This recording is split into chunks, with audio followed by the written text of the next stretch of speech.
એટીએસને મોટી સફળતા મળી છે। એટીએસે વધુ 5 આતંકીઓની ધરપકડ કરી। રાજ્યના અલગ અલગ જિલ્લાઓમાંથી ધરપકડ કરવામાં આવી છે। જૈશ-એ મોહમ્મદ સાથે સંકળાયેલા આતંકી સકંજામાં આવ્યા છે। જૈશ સાથે સંકળાયેલા 8 આતંકી અગાઉ ઝડપાયા હતા। સંવાદદાતા જિગ્નેશ પટેલ અમારી સાથે જોડાયેલા છે। જિગ્નેશ, જાણવા માંગીશું, એટીએસ દ્વારા ખૂબ જ મોટી કાર્યવાહી, 5 આતંકીની ધરપકડ કરવામાં આવી। કિન્નરી, છેલ્લા કેટલાક સમયથી જૈશનું એક મોડ્યુલ ગુજરાતની અંદર અને તેના આસપાસના રાજ્યોની અંદર એક્ટિવ થયું હતું। જે આતંકી મોડ્યુલ શરૂ થાય અને તેનો ફેલાવો થાય તે પહેલા ગુજરાત એટીએસે 8 આતંકીઓની ધરપકડ કરી હતી અને તેમાંથી 7 ગુજરાતમાંથી ઝડપાયા હતા અને અન્ય એક મહારાષ્ટ્રમાંથી ઝડપાયો હતો। જોકે વધુ તેનો એટલે કે આતંકી શેડ્યુલ જૈશનો ફેલાવો થાય અને તેઓ કટ્ટરવાદી પંથીને વધારે વિચાર ફેલાવે તે પહેલા જ વધુ 5 આતંકીઓની ધરપકડ કરવામાં આવી છે। મહત્વનું છે કે જૈશ સાથે સંકળાયેલા જે 8 આતંકીઓ પકડાયા હતા તેમની સાથે સીધા અને આડકતરી રીતે કનેક્શન ધરાવનારા આ જે 5 આતંકીઓ છે તેઓ તેમને સ્થાનિક મદદ અને અન્ય રીતે ઉપયોગી થવાના હતા, પરંતુ તે પહેલા જ ગુજરાત એટીએસે તેમને ઝડપી પાડ્યા છે। છેલ્લા 4 દિવસથી સિદ્ધપુર અને પાટણના કેટલાક વિસ્તારોની અંદર એટલે કે બનાસકાંઠા વિસ્તારમાં પોલીસની તપાસ ચાલતી હતી અને ત્યાંથી અલગ અલગ લોકોને પૂછપરછ માટે લવાયા હતા, જેમાંથી વધુ 5ની ધરપકડ કરવામાં આવી છે અને આ 5 સાથે સંકળાયેલા અન્ય કોણ છે તે મુદ્દે વધુ તપાસ ગુજરાત એટીએસે શરૂ કરી છે। બિલકુલ જિગ્નેશ, જાણવા માંગીશું, જે આતંકીઓ ઝડપાયા છે, અગાઉ પણ જે આતંકીઓ ઝડપાયા હતા જેમનું હૈદરાબાદ અને અન્ય રાજ્યની સાથે જે કનેક્શન સામે આવ્યું હતું, શું કોઈ સંબંધ છે આ આતંકીઓની વચ્ચે?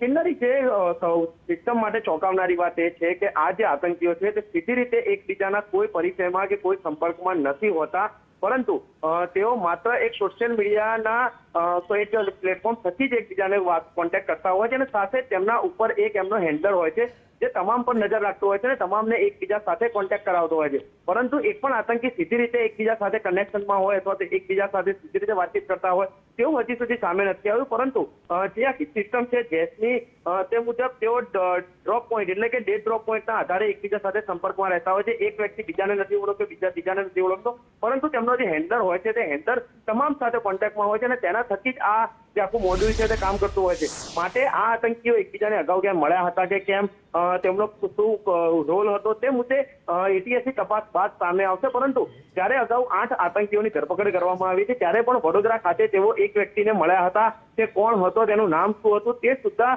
તે આતંકીઓ છે તે જાણતા નતા। માટે કહી શકાય કે જે ડેટ ડ્રોપ પોઈન્ટના આધારે એકબીજા સાથે મુલાકાત થતી હોય છે, એકબીજા સાથે તેમના સંપર્કો રહેતા હોય છે, તેનો ખુલાસો થયા બાદ આખું જે નેટવર્ક છે તે સામે આવી શકે છે। બિલકુલ, અને જિગ્નેશ, જાણવા માંગીશું, આ આતંકીઓ જે ઝડપાયા છે, અગાઉ 8 આતંકીઓ ઝડપાયા, હવે 5 આતંકીઓ જે ઝડપાયા છે, પૂછપરછ કઈ દિશામાં ચાલી રહી છે, શું મનસૂબા હતા? સ્વાભાવિક છે કિન્નરી કે જ્યારે આતંકીઓ પકડાતા હોય છે ત્યારે ન માત્ર એક શહેર, રાજ્ય, પરંતુ જે આખા દેશની અંદર તેઓનું મોડ્યુલ કેવી રીતે કામ કરે છે, અન્ય કયા કયા રાજ્યોના આતંકીઓ તેમની સાથે જોડાયેલા છે, તેમનું મોડ્યુલ શું હતું, તે તમામ મુદ્દે પૂછપરછ થતી હોય છે। અત્યારે પણ જે 5 આતંકીઓ ઝડપાયા છે તેઓ કયા મનસૂબાને અંજામ આપવા માટે એકબીજા સાથે કનેક્શનમાં હતા, માત્ર તેઓ જેહાદી વાતનો ફેલાવો કરી રહ્યા હતા કે પછી અન્ય કોઈ ષડયંત્રને અંજામ આપવાના હતા, તે તમામ મુદ્દે ન માત્ર ગુજરાત એટીએસ પરંતુ સ્ટેટ આઈબી, સેન્ટ્રલ આઈબી અને તેની સાથે જોડાયેલી તમામ સુરક્ષા એજન્સીઓ તેમની પૂછપરછ કરતી હોય છે અને અગાઉ પણ 8 આતંકીઓની આ જ પ્રકારે પૂછપરછ થઈ હતી અને જે વડોદરામાં જે વ્યક્તિ આતંકીઓને મળ્યો હતો તે કોણ હતો તેની ડિટેલ મેળવવા માટે અને તેની પણ તપાસ શરૂ કરવામાં આવી હતી, પરંતુ સ્થાનિક રીતે મદદ કરનારા આ જે 5 આતંકીઓ ઝડપાયા છે તેમનો રોલ શું આવે છે અને તેઓ કેવી રીતે આ જૈશના મોડ્યુલ સાથે જોડાયા તે તમામ મુદ્દે હવે એટીએસ અને અન્ય એજન્સીઓ છે તે તપાસમાં જોડાશે। જી બિલકુલ જિગ્નેશ, આપ અમારી સાથે જોડાયેલા રહેશો। અમારી સાથે હિરેન ન્યૂઝ રૂમથી જોડાયેલા છે। હિરેન, જાણવા માંગીશું, જે પ્રમાણે એટીએસ દ્વારા મોટી કાર્યવાહી કરવામાં આવી છે, આતંકીઓના જે બદ ઇરાદા છે તેમને નાકામ કરવામાં મોટી સફળતા। જો આજ ગુજરાત એટીએસ અને ગુજરાત પોલીસ છે જેને વર્ષ 2008ના બ્લાસ્ટ કેસમાં માત્ર 1 થી 1.5 મહિનાની અંદર જ આખું જે ગ્રુપ હતું, ટેરર ગ્રુપ, એને પકડી અને આ ગત 1 અઠવાડિયા પહેલાં જ એમને ફાંસીની સજા પણ જાહેર થઈ છે।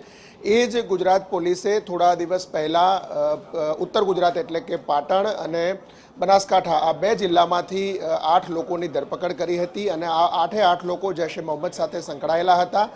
એમની પૂછપરછ દરમિયાન કેટલીક બાબતો સામે આવી હતી, એમાંથી 5 જેટલા લોકોની ધરપકડ આજે બતાવવામાં આવી છે અને એ આ 5 અન્ય આતંકીઓ છે એની ધરપકડ કરી છે. જો કે આ 5 લોકોનું કામ શું હતું એનું પોલીસ રિમાન્ડ જે છે એની અંદર પૂછપરછ અને બાબતો ધ્યાનમાં આવશે. આ સાથે અગાઉ જે 8 લોકો પકડાયેલા છે, આજે જે 5 લોકો અરેસ્ટ બતાવવામાં આવ્યા છે, એ 13-13નું ઇન્ટરલિંકિંગ છે કે કેમ એની પણ ગુજરાત એટીએસ છે તે તપાસ કરશે.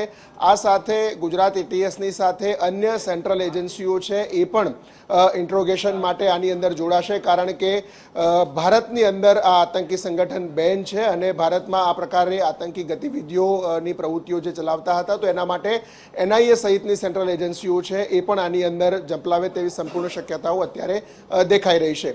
આજે જે 5 લોકો પકડાયા છે એ 5 લોકોની પૂછપરછ અને તપાસ માટે એટીએસે અલગ અલગ ટીમો પણ બનાવી છે. ખાસ જે વિસ્તારમાંથી આવે છે એ અન્ય કેટલા લોકોના સંપર્કમાં હતા, ત્યાં રહેતા હતા તો ક્યારથી રહેતા હતા, કોના સંપર્કમાં હતા, ટેલિફોનિક વાતચીત વગેરે છે એમના એ કોલ ડિટેલ વગેરે પણ મંગાવવામાં આવેલી છે કે કોની સાથે વાત કરતા હતા, કારણ કે સામાન્ય રીતે આ આખું જે મોડ્યુલ હોય છે ટેરર ગ્રુપોની અંદર, એમાં જૈશે મોહમ્મદ હોય અથવા તો ઇન્ડિયન મુજાહુદ્દીન હોય, આ તમામ ગ્રુપોની અંદર એક મોડ્યુલ સેમ રહેતું હોય છે કે ઇન્ટરલિંકિંગ પદ્ધતિ છે એ સરળતાથી હાથમાં આવે અથવા તો જાણી શકાય એવી નથી હોતી.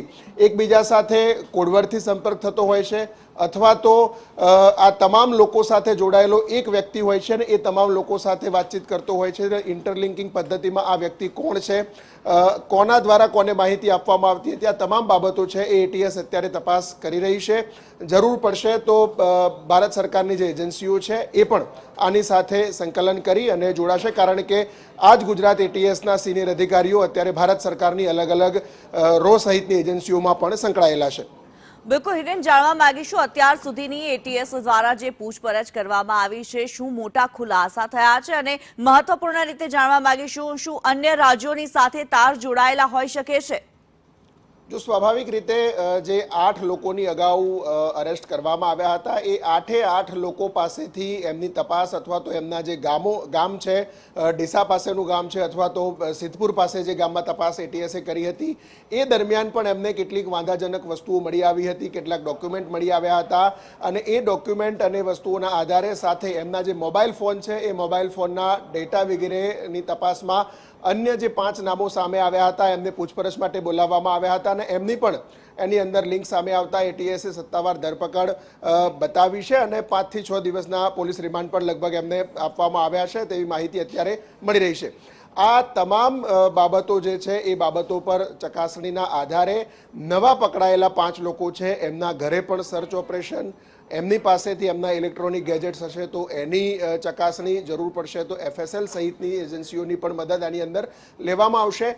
ઇન્ટરલિંકિંગ પદ્ધતિ સ્વાભાવિક રીતે એ અન્ય દેશો રાજ્યોની અંદર સંકળાયેલી હોય તે પ્રકારની સંભાવનાઓ પણ જોવામાં આવી રહી છે. ખાસ સરહદી વિસ્તારો એટલે કે પંજાબ, જમ્મુ કાશ્મીર સહિતના જે રાજ્યો છે એ રાજ્યો સાથે આ તમામ લોકોના કોઈ કનેક્શન છે કે કેમ તે પણ એની અંદર તપાસવામાં આવી રહ્યા છે.